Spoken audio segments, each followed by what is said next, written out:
Welcome to the Veterinary Project Podcast, episode 113. Welcome to the show created by vets featuring absolutely no pets. This is the Veterinary Project Podcast, hosted by Dr. Michael Bugg and Dr. Jonathan Leicht. Our resident veterinarians have swapped out their stethoscopes in favor of microphones to bring you the Veterinary Project Podcast, a show focused on real conversations, aimed to connect this amazing profession full of remarkable people. Through the sharing of collective stories and wisdom, and connecting over the many unique challenges we face, we invite you to join our community of veterinary professionals leading intentional lives. And now, here are the hosts of the Veterinary Project Podcast, Dr. Michael Bugg and Dr. Jonathan Leicht.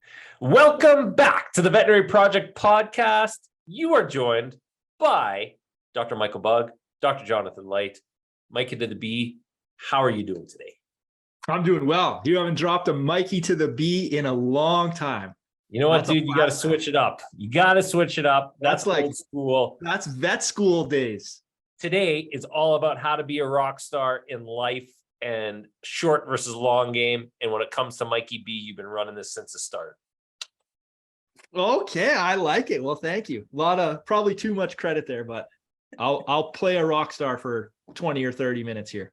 It almost sounded like I was going to go into a rap or a poem for you. And believe me, that is not something I know how to do. So, I would love to see you rap. That would be one of my favorite things. In future, at some point, and it won't be a recording on a podcast. I'll guarantee you that. Yeah, that is the after party at some veterinary conference once the clock passes 1 a.m. That's exactly. Hey, one of our partners was actually just chatting. She was at the Long Branch in Saskatoon during the day recently. And she said, it looks a lot different than it does when you remember it back in the day in the evening hours or the twilight of the mornings. Oh, yeah. Good times in Saskatoon. What was the other one? The Scuzz is bulldozed. It's not even there. Scuzz is down. The Scuzz is where Candace and I met the first time. Quality. That's where everyone met the first time. Oh, good times. Look at how we already digress. Before we get into conversation today, what's shaking on your way? Oh, well, trying to get back into the office here following baby fog. A lot. I won't go into details too much. I've been working on an apartment building, and when you're buying large commercial assets, you have to do environmental assessments, right? To make sure there's no contamination. And we did what's called a phase 1, and it failed. That's not the end of the world, because you can go on to a phase 2 where they take soil samples and check it. But the seller, in my opinion, is being fairly shady, and they have a contact, and they've magically now produced a new phase 1 that has passed. So and there's a stamp on it and everything. So it is a really this is the first time I've experienced this. And it's unfortunate because we've done a lot of work on this deal. But I mean, the amount of liability, in my opinion, I'm not a lawyer, the amount of liability you would be taking on to go forward with this new report that has appeared would be large. So anywho, that deal's probably going to fall apart, which is very frustrating because there's been months of work to get to this point. But this is an episode in itself, because really at the end of the day, from my outside perspective, never having heard this before, it sounds like you've got a trust issue. Well, sure, I guess. I mean, because you do have paperwork in front of you, it sounds like, that says, hey, phase 1's complete. We've got an approval. Well, it's not that simple, because I'm the buyer. I'm the one that has to go to the bank and to the brokers and say, hey, give me millions of dollars. I've satisfied these conditions, such as an environmental. And it's like, there's absolutely no way that I'm going to go with that report. Like, I'll just walk away from the deal because I know there's a report that says this failed. Like, again, not a lawyer. This is not legal advice. I haven't ran this past my lawyer yet. I would think that would be borderline mortgage fraud. For sure. Right. Again. Yep. So I guess the lesson in here is a lot of people in this world do things a lot of different ways. That'll be the very nice way that I can sum that up. And sometimes it's unfortunate. True, but you're catching it and you're looking into it early, and you're not putting yourself in the situation where later down the road you might be in trouble. Kind of sounds like what we're talking about today. You want to be a rock star in life. What do you need to do to set yourself up to be a rock star? Yeah, you comb through 70-page environmental reports. That's what rock stars do. That's on top of the ballots and singing and rapping that they do on the side. So let's talk about this. In a previous episode, we spoke about the short game and the long game, looking at what are short-term opportunities and also places where, hey, you might want to take advantage of a situation to the good or the bad, but then in future, how that's going to hurt you in the long run.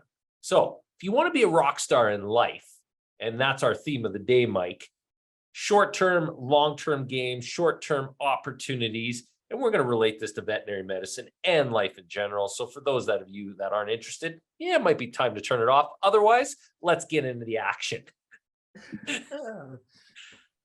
Let's start with the short-term, Mike. We're looking at opportunities. We're speaking about investments, opportunities financially, as well as life and health and wealth. Where do you start us off? Good question. So in the current environment, so October 2022, where the economy is currently, a lot of uncertainty out there, a lot of fear, depending how closely you follow it. It's interesting because the veterinary profession is so resistant, like recession, I'm not going to say proof, but recession resistant. A lot of our listeners may not even be feeling this at all, right? Because like you get as many shifts as you want at any clinic you want right now, because things are just screaming busy. Due to a shortage of individuals in the veterinary profession, it means that less have to do more right now, which means, again, to the comment of needing a job anywhere, you do have that opportunity in 2022 that didn't exist in previous years, for sure. Yeah. So with sort of that said, I would say the number one thing people can do as an advantage in the short term, which will help you in the long term, but is build your skills. Like in a recession, in periods of high inflation, the number one like asset is your level of skill and your value that you can bring to a situation, because no one can take that from you. The government can't inflate it away from you. They can't tax it away from you, right? If you go and add another skill in your toolbox, or you already have the skill in your toolbox, you just take it a few levels deeper and you become the best, like in whatever city you're in, whatever pet problem I have. I'll say dentist, because it's just a niche on top of my head. If you're the go-to, you've built a moat around yourself. You're insulated. So if things turn down and start dipping and demand starts to wane, you're going to be sort of the last on the list to go. So let's take that a step further then. If you are new, something you mentioned in a previous episode is working to earn versus working to learn. You're speaking about it from a working to learn perspective, if I'm hearing correctly, in gaining that skill and experience where you then are protected. You've built that moat around you. How do you take that in this day and age from your perspective? I'm putting you on the fly here, and say, I've learned this. I'm the best there is at dentals, as an example, or dental profis, cohats, whichever way you would like to describe them in today. What do you do with that though? Are you putting that on a resume? Are you sharing that on Instagram? What are you doing to show that you've gained that experience? Again, putting you on the fly. Yeah. Okay. We are in uncharted waters here. I would say the first thing that popped to my head is the second that you have the mentality where you're like, I'm the best, that's a problem. That is it's good to be confident. Do not get me wrong. You want to be confident in your skills, but you can constantly be improving and learning on them. So, saying you're the best in air quotes there, that would be a problem if you start coasting. I would say it doesn't matter how many years you've been a veterinarian, the way things change, you can always build on it. So it doesn't matter if some of the best vets, I would say, that are the most experienced, the most qualified, are still learning and still put themselves not down, but they put themselves at a level of going, I want to gain more. I want to gain that experience. But they're at a point also, they're working to earn. They're at a salary base that is. Yeah, but you can do both. Like it's not an either or. Yep. Right. Agreed. And then the last thing you said, how do you put yourself out there? I mean, this is going to be personal preference. This is me personally. I'm just a big believer in letting, your work and your track record speak for you. I'm not so much of a, on Instagram sort of banging my chest and that's fine to do. I'm not knocking that. I look at it more of, I don't have a personal brand. I have a personal reputation. Right. And I just try to keep building that reputation. And I think Buffett has a saying where it's like, it takes a lifetime to build and you can destroy it instantly. And people know, the veterinary community knows, like who word gets out. Yeah. It's a small world. So interesting fact and interesting story just to what's happened here recently at our clinic here in Calgary is that we had a veterinary technologist apply. We've had a number that have applied, and in this particular situation, that individual has provided now a locum rate, which is way above the norm. And this individual is new in the profession. And it's unfortunate because I think this person would do well in our clinic, but based on experience and where they are, they've put themselves out of the market. And because of supply and demand, somewhere along the way, they have heard that, whether it's GP Emerge, et cetera, that they can get this rate as an example, and both rate and skill set would say this person is not worth it. I would have rather they come in lower, be able to show that over time, and then again, grow into that rate. It's an interesting dilemma because I'm doing a speaking session this weekend at the Veterinary Financial Summit, where one of my slides is, do you show the value and ask for it later? Or do you ask for it up front? And it's a balance of the both.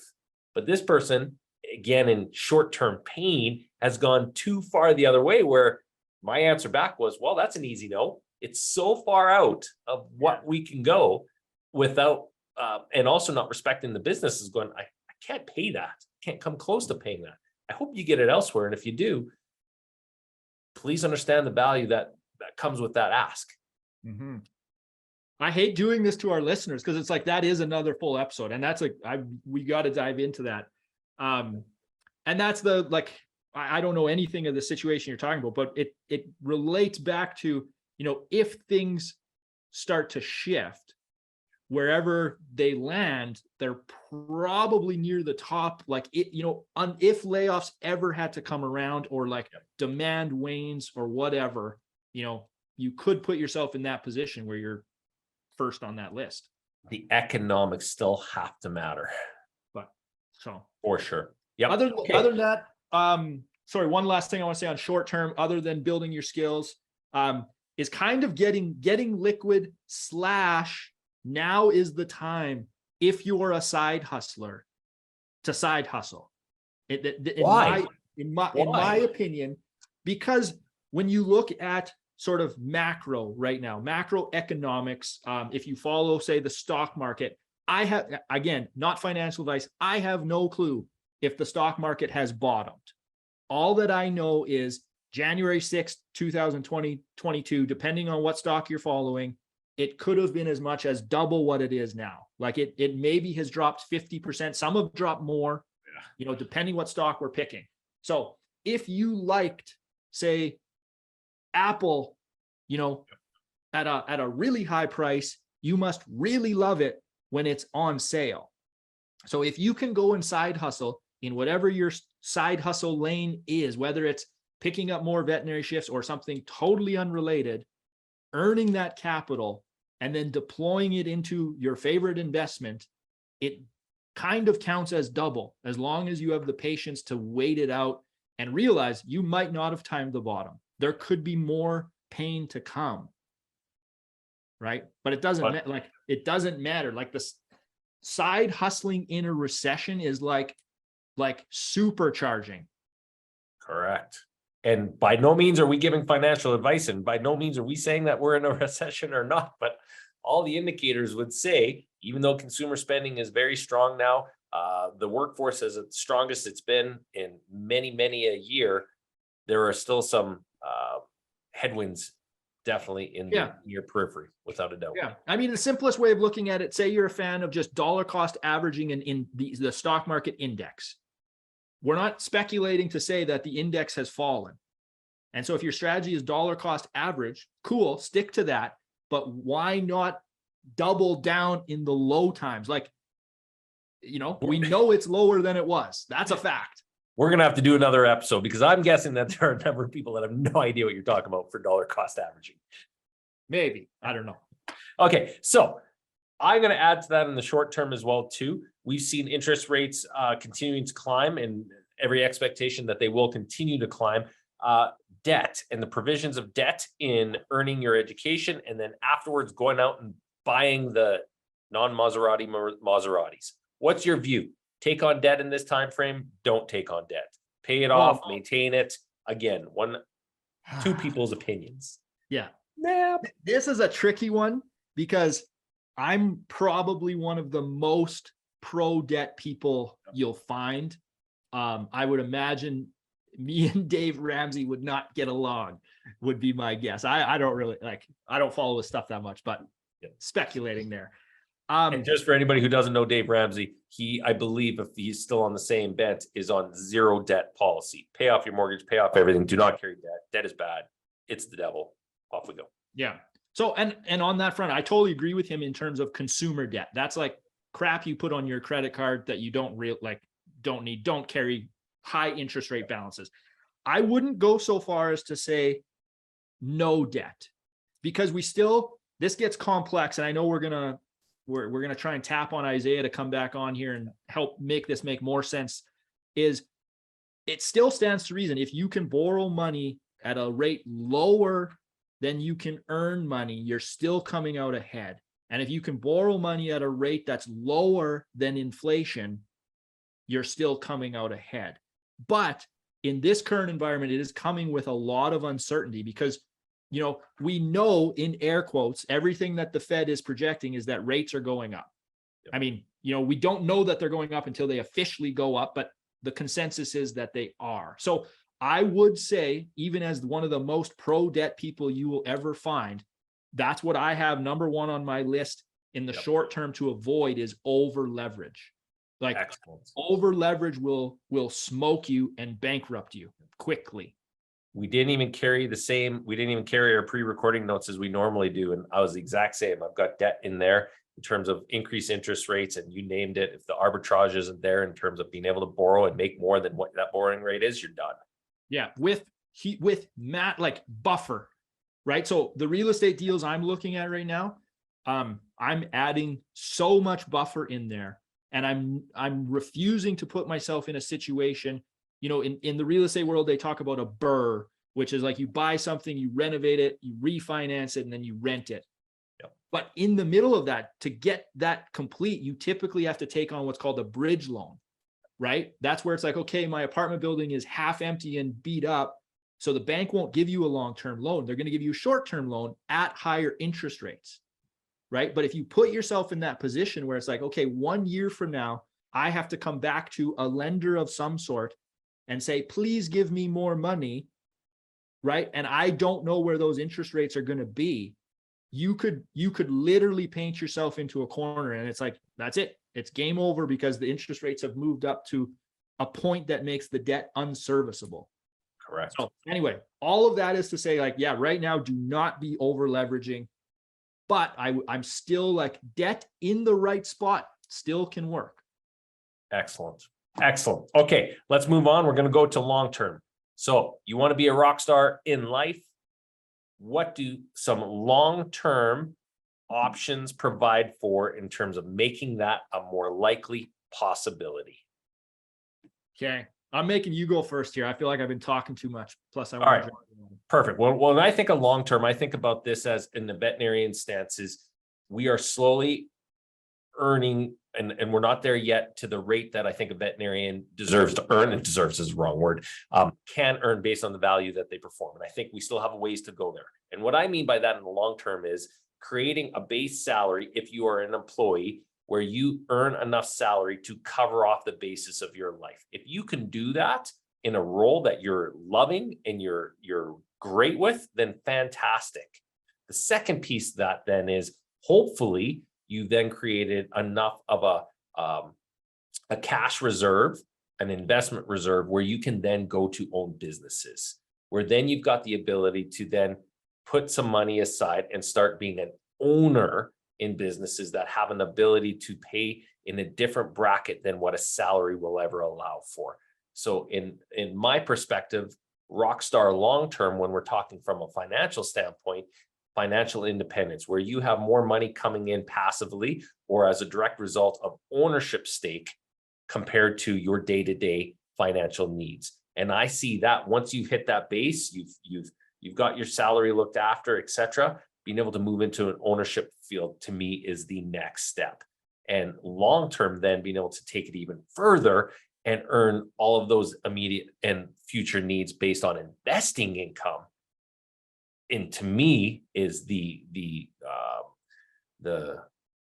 ideal, where you've hit that rock star Emmy awards, whatever the awards that the rock stars make these days, where you're earning all your income from investing in that investment income. I think that to me is a long-term game, but it takes time, it takes continued patience, and it takes also, in some cases, taking some risks and going out there. And I'm speaking personal, where you see yourself in a place that's got a lot of vision, a lot of future, a lot of white space in an area that you might have that expertise that others don't. Mm-hmm. This is interesting. It's funny because we didn't compare pregame notes here, and I really only have one point on this, and that's patience. Yeah. And so I agree with a lot of what you said there. When I look at how I'm positioning myself here for the long term, what's the saying? Don't just do something, stand there. That's what I'm doing right now. Say that one again? What is this? You've never heard that before? No.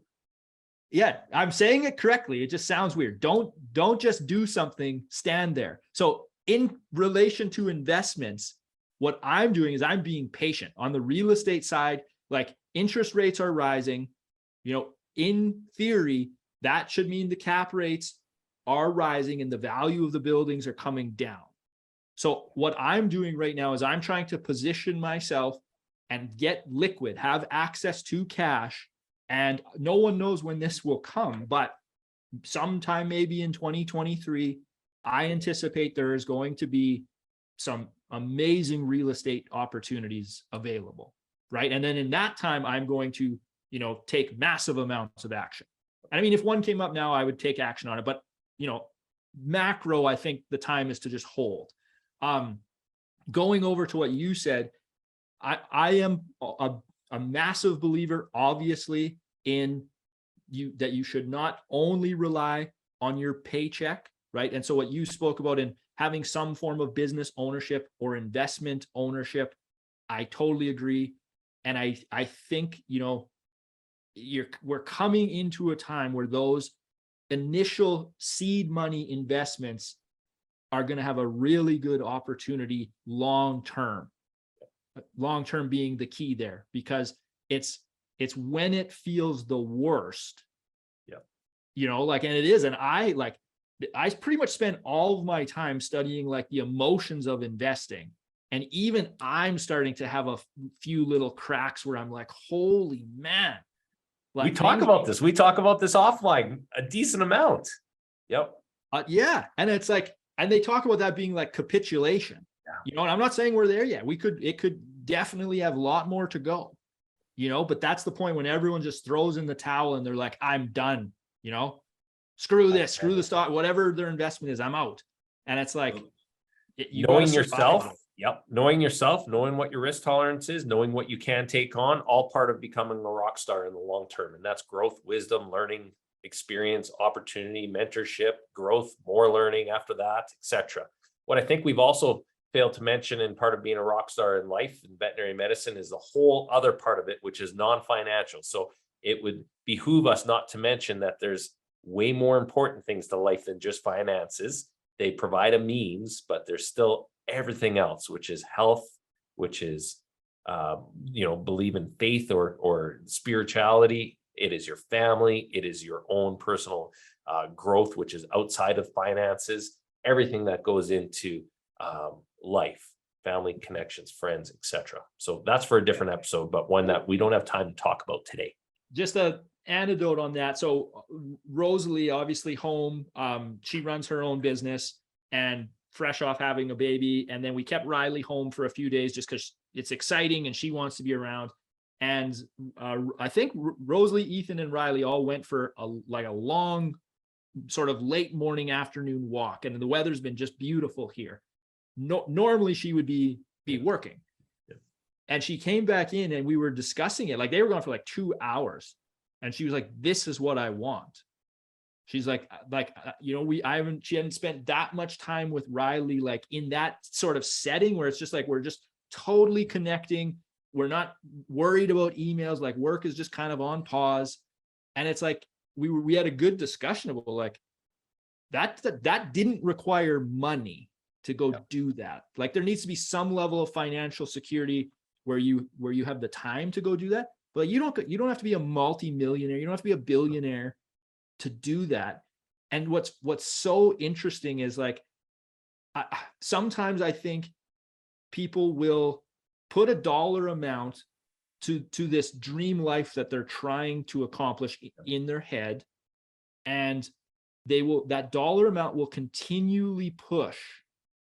And that in a way gives us kind of an excuse to never have to take the step into our dream lifestyle, right? Because it's like, that is scary. Like it is scary to make big shifts like that. Right? I love that you brought that up. I love that you brought that up in the concept. And if there's anything that we've discussed today, it's not having a dollar amount. It's to the lifestyle and everything else that you're creating as a result of all of those long-term pieces that you're putting together. Yeah.